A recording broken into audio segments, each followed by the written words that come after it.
ihame ry'umunsi. Nk'uko mubizi turi mu mwaka wo gukira ku buzima bwawe, ku bugingo bwawe, ku gihugu cyawe. Umva ihame ryo gukunda Imana.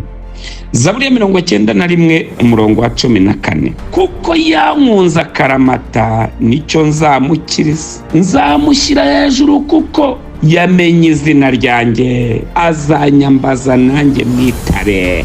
Nimwakire neza ijambo ry'Imana. Umvira ihame disi we, ngo kuko wakunze Imana akaramata ngo niki Imana izagukiriza. Umva ihame ryo gukunda Imana di kwikunda akaramata, si ukwikunda mu gitondo ngo nimugoroba ibintu bihinduka. Oya, kuko wankunze akaramata. Ese gukunda Imana ni iki?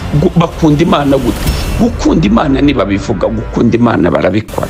Babikora baterera. Kundisha Imana umutima wawe wose, n'imbaraga zawe zose, n'ubwenge bwawe bwose. Gukunda Imana ni ukubaho ubuzima buramye Imana. Kundisha Imana, umubiri wawe nta kibi kijyamo, niwashyiramo ikiyobyabwenge, niwashyiramo ubusambanyi, niwashyiramo ibindi.